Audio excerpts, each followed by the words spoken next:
Hi, I'm Kalis. Don't come. Grandpa doesn't want you there. My dad texted, the morning of Grandpa's birthday. I just wanted to see him, but my sister met me at the door like a stranger. This isn't for failures, she said, and slammed it shut in my face. I stood there, holding a card I made myself, like a child begging to be let in. And 30 minutes later, my phone rang, and then came the screaming, but not from me. What happened next? Even they didn't see coming. Before we begin, where are you listening from, and what time is it for you right now? Drop it in the comments. I read everyone. I pulled into the long gravel driveway just past 10. Early sunlight cut through the tree branches, dappling the family estate in golden flecks that should have felt warm. But all I felt was the tightness in my chest. The last time I saw Grandpa, he had held my hand and whispered, "You're always welcome here, baby girl." That was 4 years ago, before Mila's wedding, before Dad stopped answering my calls, before they all decided I didn't belong. The house stood just as I remembered it. Red brick, white shutters, that old oak tree where Grandpa used to sit in the evenings, shelling pecans and humming gospel tunes. Except now, a balloon arch wrapped around the porch columns, and I could hear laughter spilling from inside. Music, the clinking of glasses, someone shouting, "To 82 more years!" I parked farther down the drive, near the bushes, not wanting to block anyone. Reaching across the passenger seat, I picked up the small box I'd brought, a hand-stitched handkerchief I'd made for Grandpa when I was 12. I'd re-embroidered his initials last week, hoping maybe it would mean something. Hoping maybe he still remembered me like I remembered him. As I approached the door, my phone buzzed. A text from Dad. "Don't come. Grandpa doesn't want you there." No greeting, no punctuation. Just cold.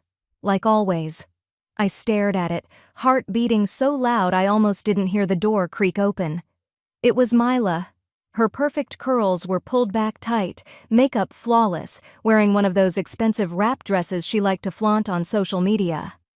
She stepped outside, pulled the door halfway shut behind her like she didn't want anyone inside to see me. "What are you doing here?" she asked, voice low but cutting.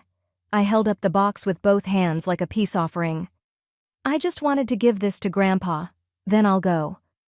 Mila's eyes narrowed. "You weren't invited." I stayed quiet. She let out a soft, humorless laugh. "Still playing the victim, huh? Still showing up where you're not wanted. Honestly, Kalis, you're a mess. A failure. It's embarrassing." Before I could respond, before I could remind her that I used to help her with her college essays, or that I once lent her rent money she never paid back, she slammed the door. Right in my face. I didn't knock again. I just stood there, holding that little box, trying to breathe. Behind the door, music swelled louder. Someone shouted, "Surprise!" And then came applause. They hadn't heard. No one had noticed. I took a step back and looked at the house. The windows were lined with gold and green streamers. I caught a glimpse of my cousin Elijah holding a champagne flute, laughing with Aunt Ruth. People I grew up with, people who once knew me, people who had quietly erased me. I turned toward the driveway. A woman in a floral housecoat stood across the street by her mailbox, squinting toward me. "They've been partying since 9, she called out, cupping her hand to her ear. "You weren't invited?" The words hit like a slap. I shook my head and forced a polite smile, waving slightly before I turned away. Back at the car, I opened the door and gently set the box on the passenger seat. I didn't drive off, not right away. I just sat there, hands on the steering wheel, watching the celebration through my windshield like a stranger peering in from the outside. I remembered being 11 and sitting on Grandpa's lap while he told stories about growing up in Alabama, working the land with his brothers. I remembered how he used to tap his cane on the porch rail to call me over. I remembered how proud he looked when I got my teaching certificate. That was before everything broke. Maybe they told him things about me that weren't true. Maybe they twisted it so many times he didn't know what to believe anymore. Or maybe he did say not to come. That's what stung the most. I leaned my forehead against the steering wheel and closed my eyes. How did it come to this? Minutes passed, or maybe longer. I wasn't sure. The sun shifted, casting new shadows across the dash. I hadn't even turned off the engine. Then, my phone buzzed again. A call. From inside the house. Grandpa's landline. The number still saved in my phone after all these years. I snatched it up. "Hello?" I answered, heart racing, shouting. I couldn't make out the words, just voices layered on top of each other, panic, confusion, and then a sudden crash. Glass? A table? Then someone screamed, "Grandpa!" The line went dead. My hand trembled as I lowered the phone. The call had lasted less than 5 seconds, but it felt like the world shifted under me. Someone inside the house had screamed Grandpa's name, and then the line went dead. I sat back against the rough bark of the pine tree in the front yard. The spring air was warming up, but I felt cold. I hadn't moved from my spot for over 20 minutes. From where I sat, I could see everyone inside through the tall windows, laughing, toasting, hugging. A parade of dresses and suits moved from the dining area to the back patio, like some pageant I'd aged out of long ago. I glanced at my clothes, wrinkled from the drive, shoes dusty from standing on gravel. I'd dressed respectfully, carefully. My blazer was clean, my hair pulled back. I even wore the brooch Grandpa gave me when I graduated from Spelman, but I was invisible to them. A door creaked open to my right. I looked up. An elderly man in a server's vest stepped out with a tray balanced expertly in one hand. He looked vaguely out of place, older than the usual catering staff, with gray curls peeking from under his cap and eyes that seemed to study everything. He stopped, scanned the front yard, then spotted me.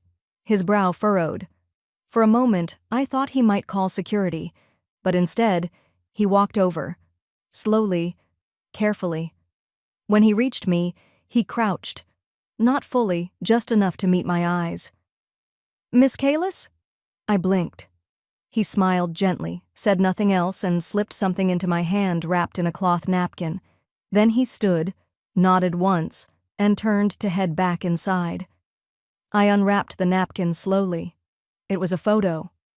A little girl, me, maybe 5 years old, grinning from ear to ear while sitting in Grandpa's lap.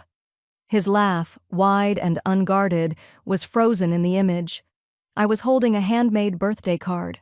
The heart on the front was drawn too big and too lopsided. I remembered that card. I had glued a macaroni border to it. My fingers had stuck to the paper for hours. "He remembered," I whispered. Tears rose in my throat, but I didn't let them fall. Not yet. The sound of children laughing jerked me back. I looked toward the driveway. My brother Langston's kids, 2 of them now, running around in miniature suits. I hadn't seen them in years. They darted past me like I wasn't there, didn't recognize me, didn't ask who I was just part of the scenery. Behind them, Langston emerged from the house, adjusting his cufflinks. A waiter followed behind him, handing over a stack of name cards. Langston scanned them, then nodded in approval. From where I sat, I could just make out a few of the titles. Dr. Mila Bennett, CFO Langston Monroe, Director of Operations. Each name followed by a position, a role, a reason to be honored. I scanned quickly. No Kalis, not even guest.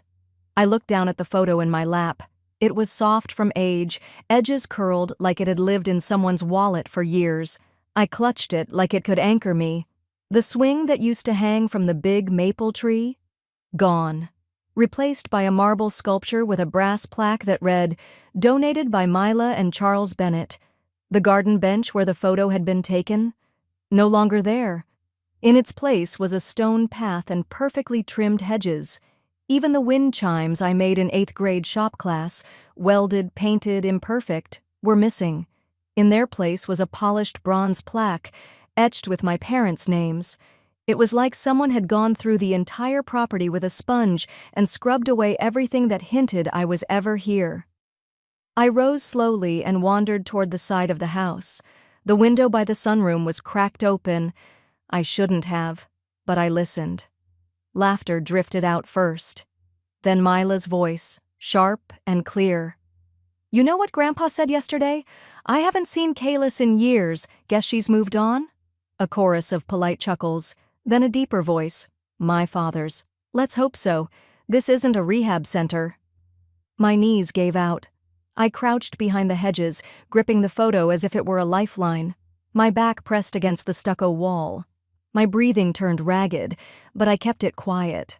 They thought I had disappeared. They wanted it that way. I wanted to scream. I wanted to walk through the door, slam my hands on the table and say, I'm here. I've always been here. But no one would hear me. Not really. My phone buzzed again. It was Grandpa's landline. I scrambled to answer. Hello? Hello? There was a pause, then a man's voice. Miss Kalis, this is Eugene. I drive for Mr. Monroe. He asked me to call. He said you'd know what it means. I blinked. What? He left something for you. It's not at the house. He asked me to give you an address. Said you were the only one who should see it, and gave me a location. It was on the east side, near Edgewood. Definitely not here. I don't understand, I whispered. I'm just the driver, ma'am, but he made me promise. He hung up. I stared at the screen. The number matched Grandpa's landline, but the voice clearly wasn't his, and why would he leave something for me, but have it sent somewhere else? I stood up, brushing dirt from my skirt. The ground felt uneven. My thoughts spun. Inside the house, the mood had shifted. Someone was yelling. Where's the folder? It was right here. My father's voice, sharp, demanding. I didn't touch it, Mila snapped. You locked it. Then came the sound of footsteps, fast, urgent. I backed away from the window and made my way back toward the front patio, staying in the shadows of the hedges. Through the glass doors, I saw my mother storm out with a handful of papers. She stumbled, tripped on the rug near the patio steps, and the documents went flying. Sheets scattered across the tiles. One landed close enough for me to glimpse something. Faint handwriting in blue ink. My heart skipped. I'd know that signature anywhere. Grandpa. The same loopy cursive that had written me birthday cards every year until I turned 25. I inched forward, instinct taking over. And then, across the room, behind the glass door, the waiter who had given me the photo appeared again. He didn't move, just stood there, watching. Our eyes met. He gave me a small nod, slow, measured, and in that nod, something stirred. It felt like a message I wasn't supposed to ignore. That nod felt like a message I wasn't supposed to ignore, and something in me, the part that used to sit barefoot in the greenhouse with Grandpa, helping him clean orchid pots, knew exactly where to go. I moved quietly around the side hedge, ducking behind the stone wall that ran along the back of the property. The noise from the party felt distant now, as if it belonged to a different world. All I could hear was the hum of bees and the creak of old branches. The greenhouse sat tucked behind the rose garden, hidden by the hedges and too far from the main house for most guests to wander. Grandpa once called it his truth sanctuary. That memory came back to me as clearly as if he'd just whispered it. The old iron handle gave easily under my hand. I expected resistance, but the door swung open like it had been waiting for me. The warmth inside wrapped around me like a blanket that still smelled faintly of soil and citrus polish. Moss clung to the bricks. Ferns pressed against the glass. The light slanted through the smudged panes, soft and green. I paused at the threshold, letting it wash over me. Then I saw it. In the back corner, where the purple orchid always stood. A wooden box, roughly made, imperfect. My name, Kalis, burned into the side, the letters crooked like a child had done it with shaking hands. I stepped toward it slowly, not breathing. My hands trembled as I touched the lid. Inside were 4 things. A folder, thick with neatly clipped pages. A fountain pen I remembered watching Grandpa use when he wrote letters on his heavy ivory paper. A small sealed envelope, and a folded piece of yellowed stationery that simply read, "To my real legacy." I sat down on the bench beside the box, the one where I'd once eaten fig sandwiches with him and listened to stories about how he met Grandma during the war. For a moment, the room shimmered. Not with tears exactly, just too many memories too fast. I opened the folder first. typed documents, legal language, and then my name. Transfer of controlling interest. Update to trust beneficiary, Kalis Monroe. Handwritten notes in his old-fashioned script ran along the margins. Only Kalis would understand this part. Not to be shared with Mila or Alan. I read those lines again and again. A heat bloomed in my chest. Not pride, not even anger. Something else. Something like confirmation. That I hadn't imagined the bond we had. That all those nights I'd stayed with him in the hospital, helping him shave, reading aloud, meant something. I ran my hand over the fountain pen and the envelope but didn't open them yet. My heart was too full. Then a memory hit me. 3 years ago, in his hospital room. He'd barely been able to speak, but I remembered how he gripped my wrist and whispered, "You remind me of your grandmother. Strong, quiet. People don't see you coming, but you show up anyway. When the time comes, go to the orchids. Open the box." I'd thought it was fever talk, or maybe just another one of Grandpa's riddles. I'd let it slip away, buried it under work deadlines and voicemail messages from family members who never really wanted to hear my voice. Now it echoed like a bell inside my skull. Suddenly, heavy footsteps crunched outside. My head snapped toward the door. Voices, close, familiar. "I told you it wasn't in the office." That was my father, Alan. Sharp, impatient. "Well, then check out here," came Mila's voice. She always used to sneak out to the greenhouse when she was in trouble. I dove behind a rack of planters, heart pounding, folder hugged tight to my chest. The greenhouse door creaked open. Silence. Then slow steps on the brick path. My father muttered something under his breath. Then, he got to her. That old man got to her before we could. I clutched the envelope tighter. My father stood still for a long second, then let out a breath and turned back. Footsteps faded. The door closed again. I didn't move for a while. Just crouched there, knees pressed into the moss, listening to the silence return. A squirrel ran across the roof. Somewhere inside the main house, laughter rang out again. Finally, I slid the envelope open. Inside was a single handwritten note. "If you're reading this, I trust you. Go to this address. Do not speak to anyone else in this house. Take nothing but what I've left for you." At the bottom, an address scribbled in blue ink. Midtown Atlanta. I knew the street. It was near the park where he used to take me for ice cream when I was little. I took a breath and copied it into my phone. Then I tucked everything, the folder, the pen, the letter, into my coat, zipped it up, and stepped back out into the fading sunlight. The garden shadows were growing long. The party was still going strong. Someone was giving a toast on the patio. I didn't stop.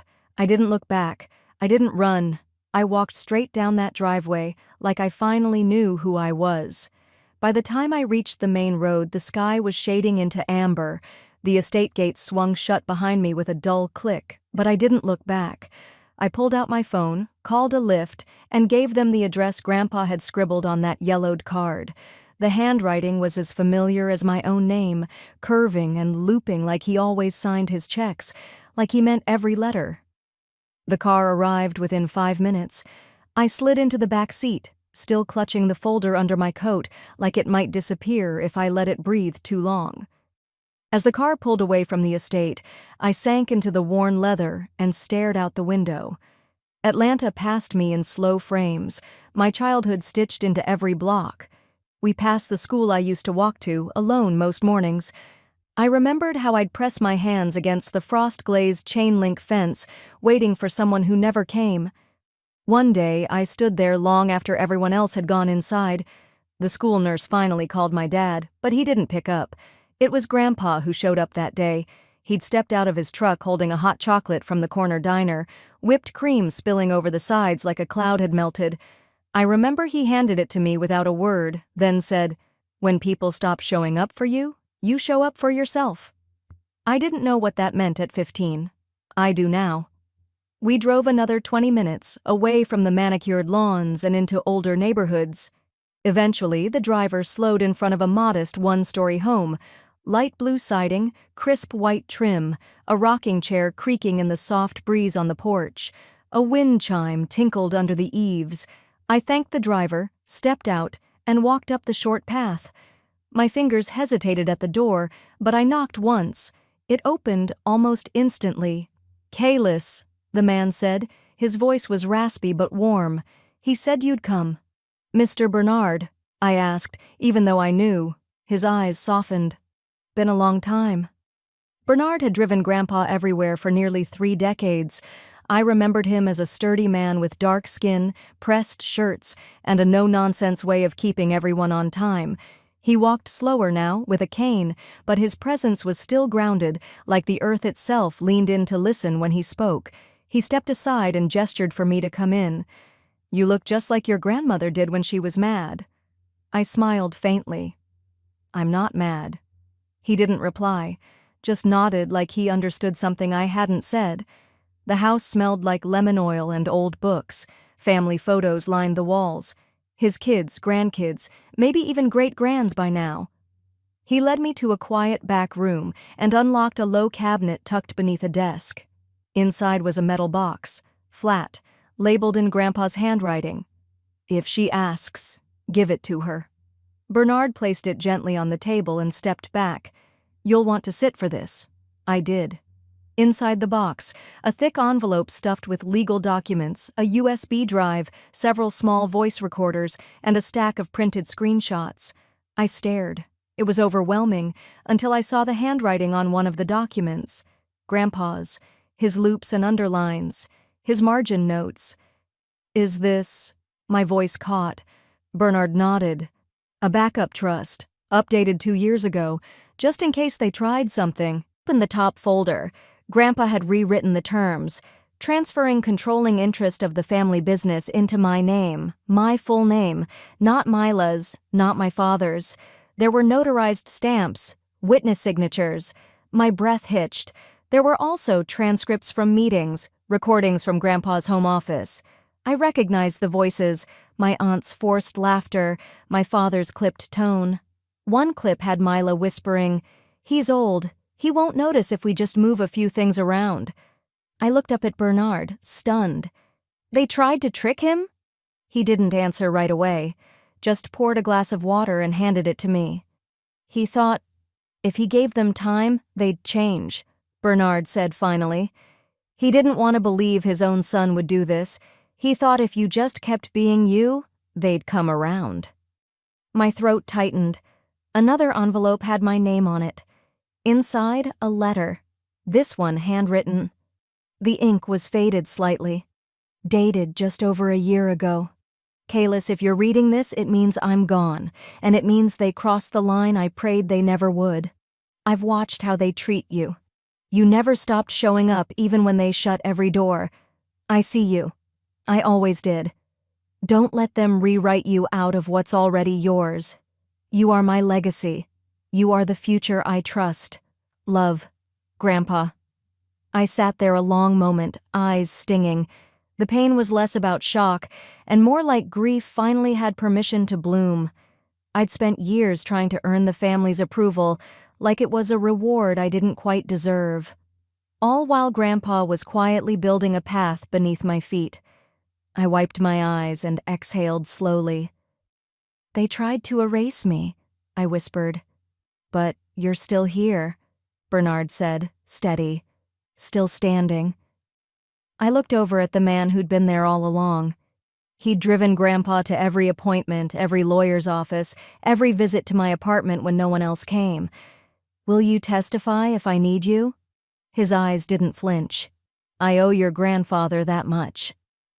I took one final glance at the documents, then began placing them back into the folder, more careful now, like it wasn't just paper, but proof of something long denied.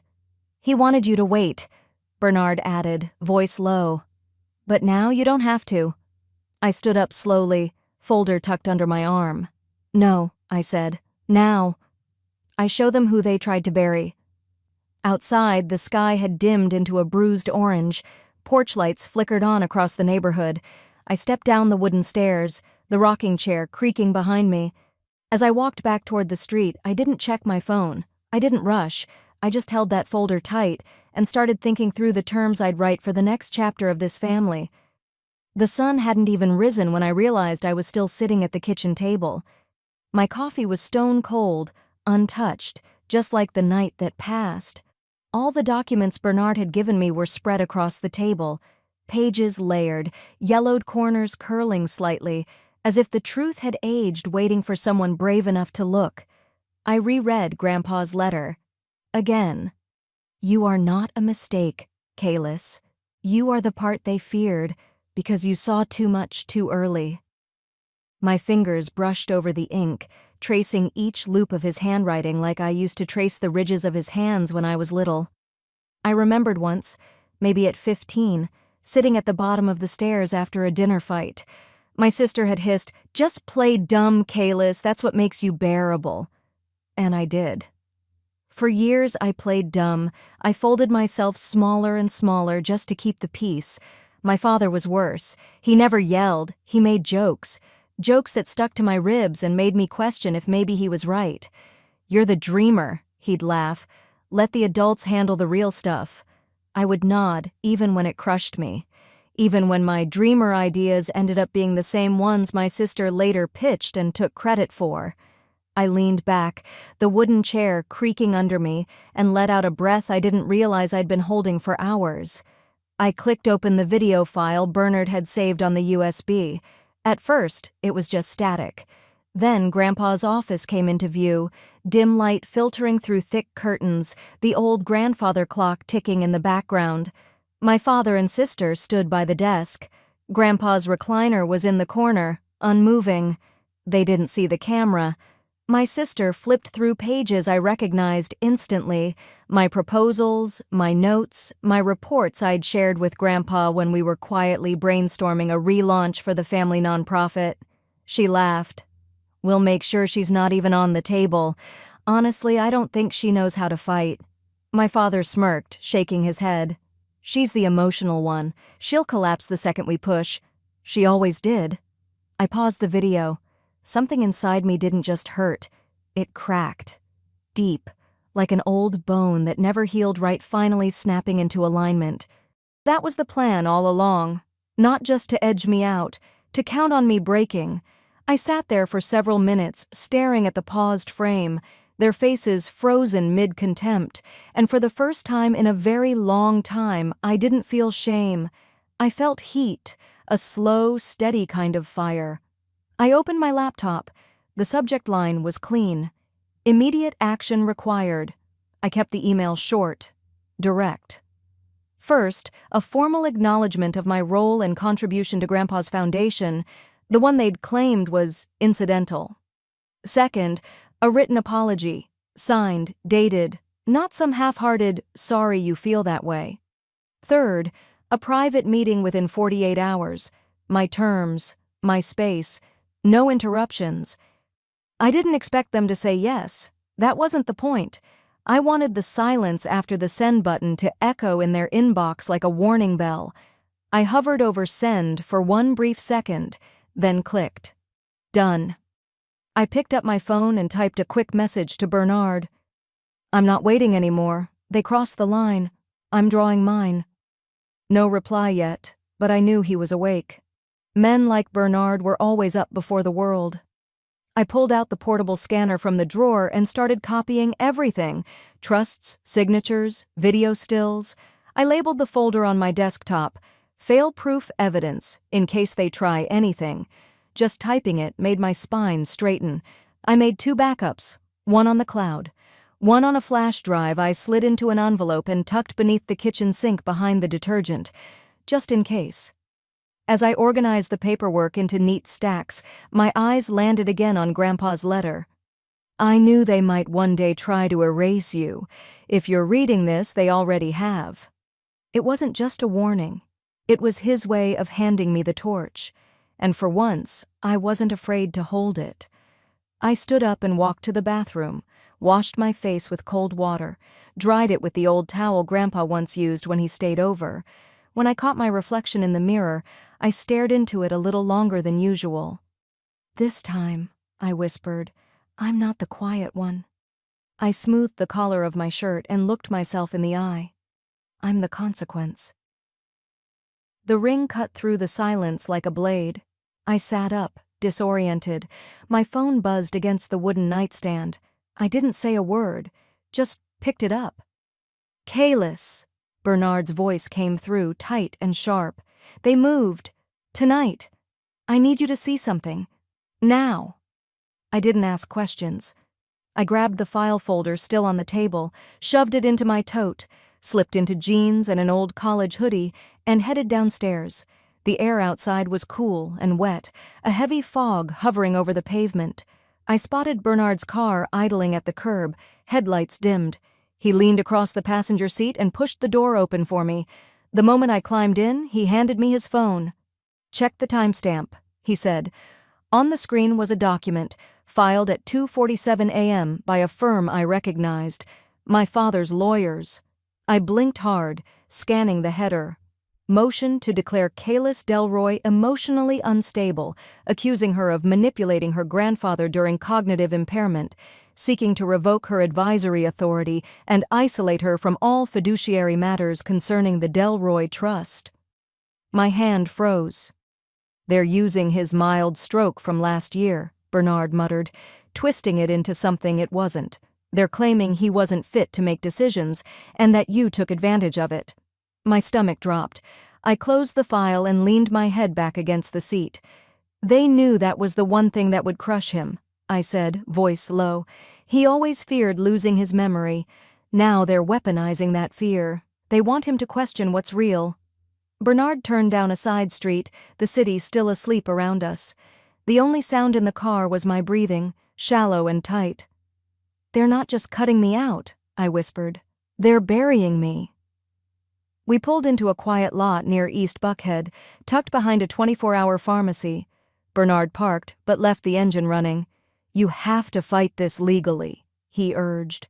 "We file a counter motion first thing in the morning." I shook my head slowly. "Not yet. Not like that." I reached into my bag and pulled out a white envelope, one I hadn't touched in months. I'd almost forgotten it was still there. I slid it across the console. Bernard looked at it. "What's this?" "Handwritten notes," I said. "By Grandpa. He drafted a revised advisory board outline last fall, after his clean bill of health. It names me. And they forged the copy that went into the trust registry." Bernard opened the envelope gently. Inside, on thick cream paper, was my grandfather's scrawl. Deliberate. Certain. With a signature that matched every official record he ever touched. "You've had this?" he asked, stunned. I didn't want to use it, but they're not drawing lines anymore. They're digging graves, so I'm done waiting. We sat there for a few more minutes, the engine humming low. I stared out the window, watching as a lone jogger crossed the street under a flickering light. The night was shifting. I could feel it. Back home, I made coffee but didn't drink it. I needed my hands steady. I booted up my laptop, logged into an encrypted drive, and opened a folder Grandpa once helped me organize: Legal Safeguards. I found the audio file first, a notarized transcript of a meeting held on February 12th. Grandpa, clear as day, discussing the transition of his foundation, naming me as executive advisor. It was witnessed, time-stamped, and backed by medical clearance from his doctor, certifying full cognitive capacity. They couldn't erase that. Next, I wrote an email. Subject: Confirm Memory Evaluation, February 12th. To Mark Duval, PI. Message: Mark, I need full medical and cognitive clearance records for Mr. Delroy, dated Feb 10/15. Urgent. Confirming rumors of forged mental capacity claims. Kalis. I attached the transcript, clicked send, and then moved to the next task. A video message. I sat at my desk, adjusted the webcam, and looked at myself. No makeup, no filter, just me. "Hi," I began, voice even. "To the trustees of the Delroy Foundation. You'll be hearing things about me soon, harsh things. Untrue. I know how this game works. I've watched it from the sidelines for years, but I'm not there anymore." I held up the letter. This is my grandfather's voice, not just his handwriting, his intention. And I won't let it be distorted. Pause. Deep breath. You've known me a long time. You know who I am. You know I don't raise my voice unless the silence becomes dangerous, so I'm raising it now, not to beg, but to clarify. I saved the video, embedded it into an email to the board, and scheduled it for delivery at sunrise.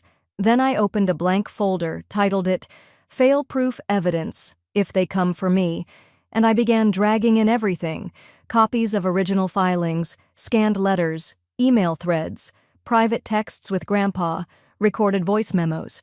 When I finished, I backed it all up to an external drive and hid it behind the panel in the linen closet, just in case. The clock read 4:12 a.m. I wandered over to the window and stared out at the slow awakening of the city. The skyline was still cloaked in blue-gray light. In my reflection, I saw a version of myself I hadn't met before, calm, unshaken, unwavering. "They should have just left me outside the door," I said softly. "That would have been cleaner." I ran my fingers along the edge of the desk and spoke once more, just to myself this time. But now, I'm not the outsider. I'm the reckoning. The moment I walked into the courtroom, every head turned. But not for the reason they thought. It wasn't my black suit or the pearl earrings I hadn't worn in a decade. It wasn't the confident stride. It was something quieter. I had shown up. After everything, I showed up. Not to beg, not to defend, but to be seen. And that rattled them. Marla's smirk met me first, sharp as ever. She sat just behind our father, who didn't bother hiding his self-satisfied grin. Their lawyer, Howard something I'd forgotten, adjusted his tie as I took my seat beside my counsel. The judge entered. A sharp rap of the gavel quieted the chatter, and just like that, the hearing for interim control of Grandpa's estate began.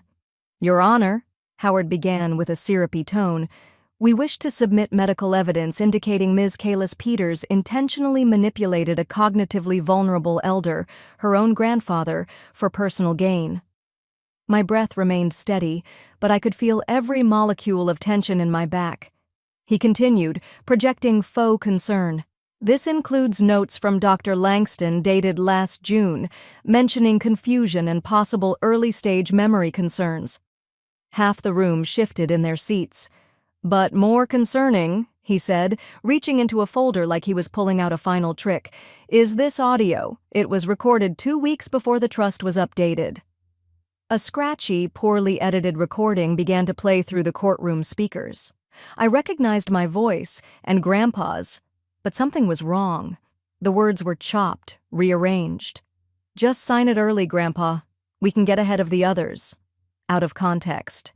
That line had been part of a discussion about renewing his driver's license. The clip ended with silence that felt like ice on bare skin. Then the murmurs began. My attorney stood to object, but I could already feel the damage blooming around me like a stain. I didn't move. I didn't blink. That was the point. Because if I did, they'd call it guilt. Instead, I folded my hands and let them all look. During recess, I slipped into the restroom. The fluorescent light flickered above the sink as I stared at myself. My makeup was still intact, but there was something raw in my reflection. Not weakness, not shame, just weight. I cupped my hands, filled them with cold water, and splashed my face. And that's when I remembered. Card. Grandpa's card from my 7th birthday. "You were born to walk through locked doors." I used to keep it tucked in the pages of my journal. That journal now sat in my bag.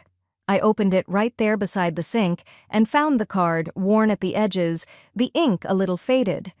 But the handwriting was the same. His. My spine straightened. Back in the courtroom, I didn't wait for my lawyer to speak. I stood. The room hushed again. "Your Honor, I request permission to address the court directly." The judge hesitated, then nodded. I turned to the gallery, my voice calm but steady.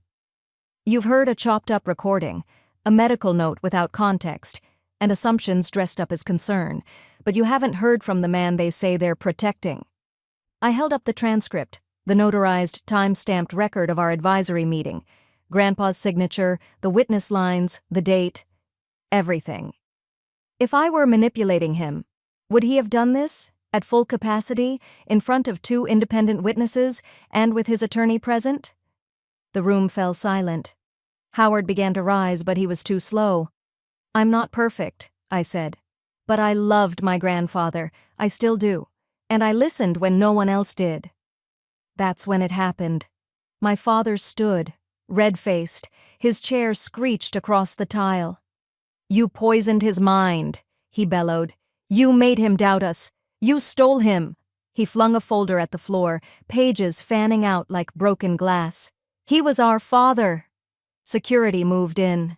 The judge banged the gavel repeatedly, trying to restore order. But the damage was already done. Just not to me. It was all there now, in front of everyone. Their panic, their desperation. I didn't respond to my father, didn't rise to meet his rage. Instead, I just said, quiet, direct. "No, I didn't steal him. You gave him away, one missed call at a time." And then I sat down. Nobody whispered after that. That night, I returned home just after sunset. The courtroom still clung to me like a scent. I dropped my keys, kicked off my shoes, and sat on the edge of my bed. I didn't cry. Instead, I walked over to Grandpa's old desk in the corner, opened the bottom drawer where I kept a few of his things, scrap paper, a couple of pens, and one sealed envelope I'd forgotten was there. The handwriting on the front wasn't mine, and it wasn't addressed to me, but when I opened it, everything changed. That night, I pulled into Grandpa's driveway, headlights cutting through the still fog hanging low across the pasture. The courtroom was behind me now, but the noise hadn't stopped. It rang in my ears, mixed with the words he once wrote to me when I was 9. I parked the car, stepped out, and just stood there for a moment. Hands still gripping the car door. I didn't need to look at my reflection to know my face showed everything I had been holding in all day. Inside the house, the silence was thick. No lawyers, no siblings, no eyes full of judgment. Just me, and his scent still faint on the walls, cedar and peppermint. I made my way to the back of the house, his room. I hadn't gone through his things since the day he passed. It felt invasive then. But now it felt necessary. I opened the bottom drawer of his writing desk, the one he used to lock when we were kids. Tucked beneath a pile of weathered maps and tax receipts was a brown envelope, thick, heavy. My name wasn't on it, but the handwriting was unmistakable. Grandpa's blocky cursive spelled out, "To be opened only if they try to erase her." I sat down on the edge of his bed and opened it with shaking hands. Inside was a stack of papers that made my breath catch. First, a notarized document, sworn testimony. Grandpa had dictated it just weeks before he died. He detailed conversations he overheard between my father and sister, laying out exactly how they had planned to cut me out. They'd withheld documents about a land grant. They paid off one of his doctors to suggest early-stage cognitive decline, something they could use to challenge his legal decisions. He had written, "If you're reading this, then they did exactly what I feared." The pages felt like hot coals in my hands. There were printed screenshots, too, messages from my sister's phone to our father. "Once we secure the estate, she's got no leverage." Another said, "He still thinks she's some little girl he can trust." It was there, in black and white. But the part that shook me the most was his letter. Handwritten. No filter. Just truth. "I know they'll say you manipulated me, but you were the only one who sat beside me when I couldn't tie my shoes. The only one who knew my favorite jazz records. You never asked for anything. That's why I left it to you." I stood up and pressed the pages against my chest. The silence around me cracked. My phone buzzed on the nightstand. I picked it up and dialed. "Jackson," I said, my voice even. "We're not waiting for another court date. We're filing an injunction. Tonight." Paused. "Kalis, this is war. They'll come after you hard." "Good," I replied.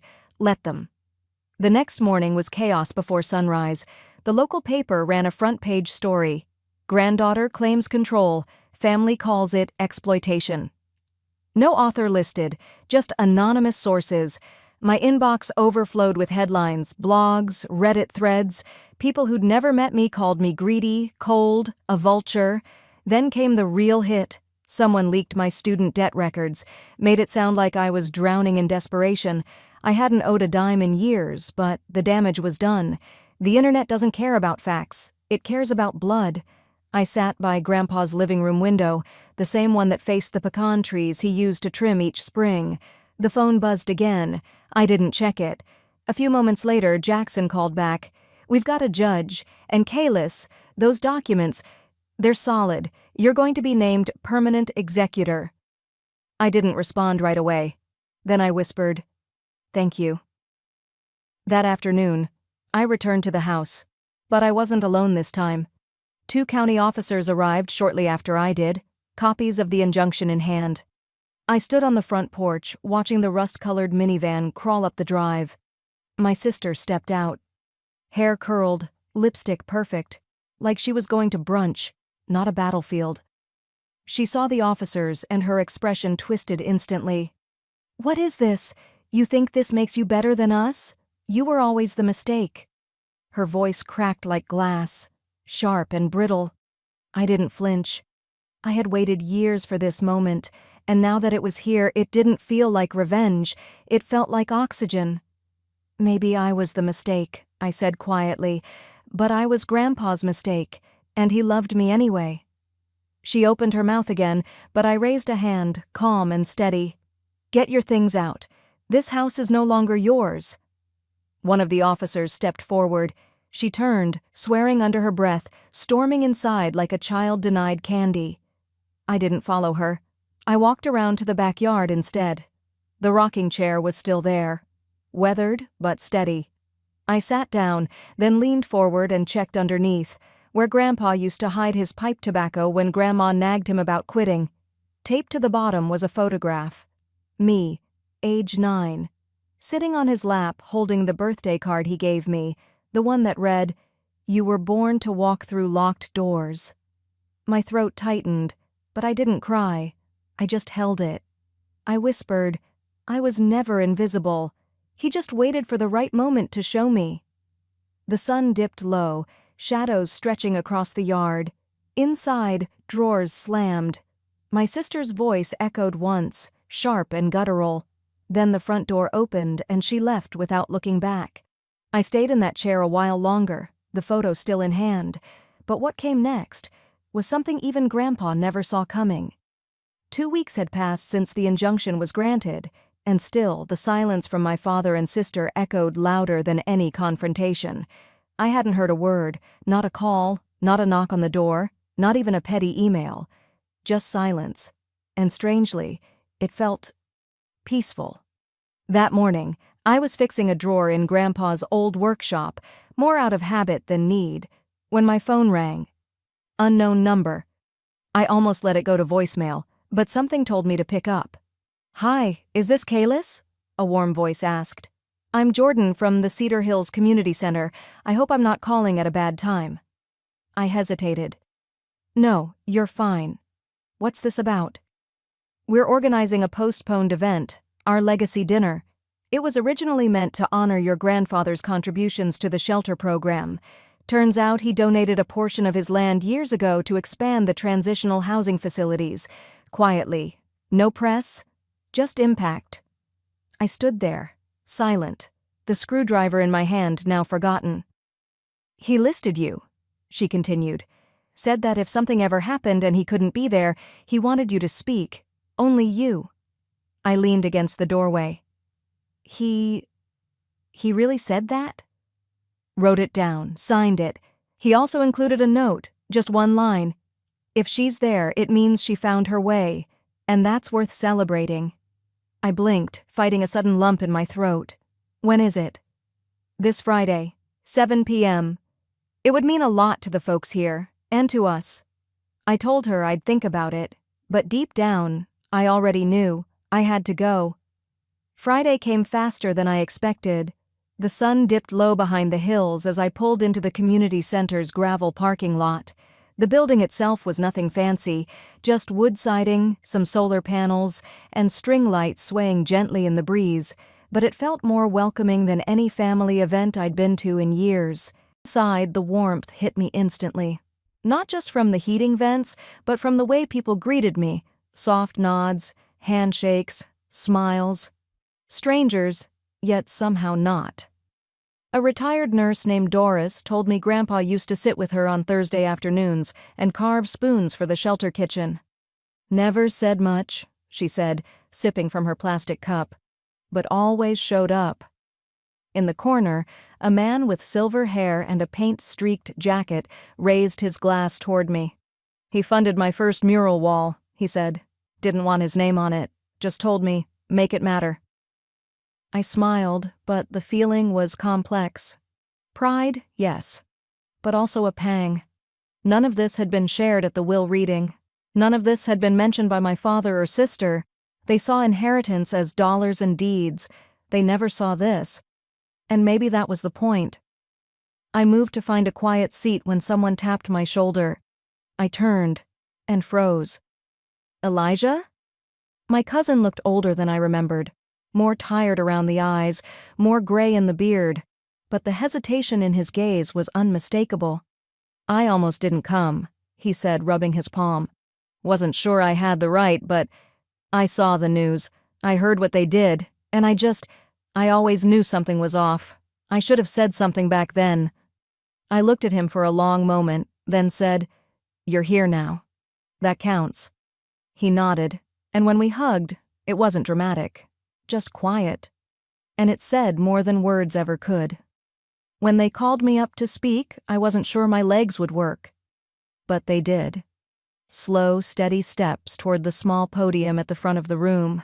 I adjusted the mic, cleared my throat, and looked out at the faces, some wrinkled, some young, all watching. I wasn't invited to the last birthday party, I began, and a few chuckles rippled through the crowd. That's not a complaint, it's just context. I paused. Let the silence settle. My grandfather wasn't loud. He didn't demand attention or post about every good deed. He just did them, quietly, consistently. I glanced down at my hands, then back at them.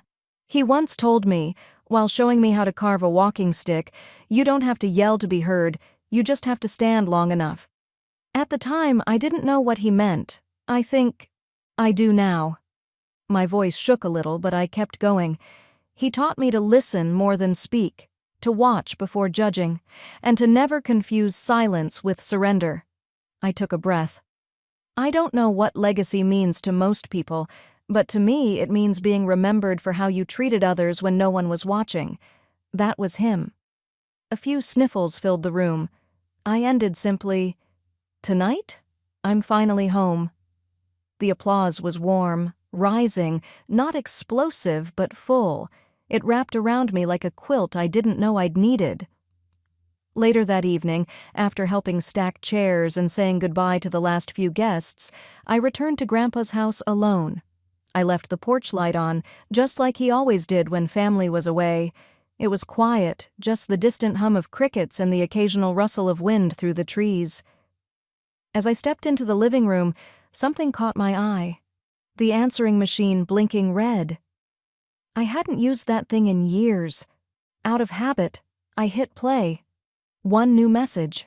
My sister's voice filled the room.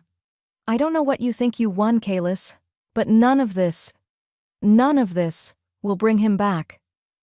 I stood still, the words hanging in the air like smoke. Not angry, not sad. Just tired. I didn't reply. Instead, I reached for the small wooden frame I'd picked out earlier that week. Inside it was the old photo, me at 9, on Grandpa's lap, holding that silly handmade birthday card. The edges were frayed now, the ink slightly faded, but the smile, the way he looked at me, clear as ever. I placed it above the fireplace, centered, solid. Below it, I tucked the card into the mantel groove, creased and stained but still legible. I didn't cry, I just sat for a while. Then I got up, closed the front door, not with defiance but with peace, and turned to face the home that was now mine to keep. I whispered to the quiet, "I don't need an apology. I just needed to stop apologizing for being here." I stepped onto the porch, looking out over the land, the trees he planted, the soil he tended, the path we built. Sometimes the loudest justice is choosing to stay.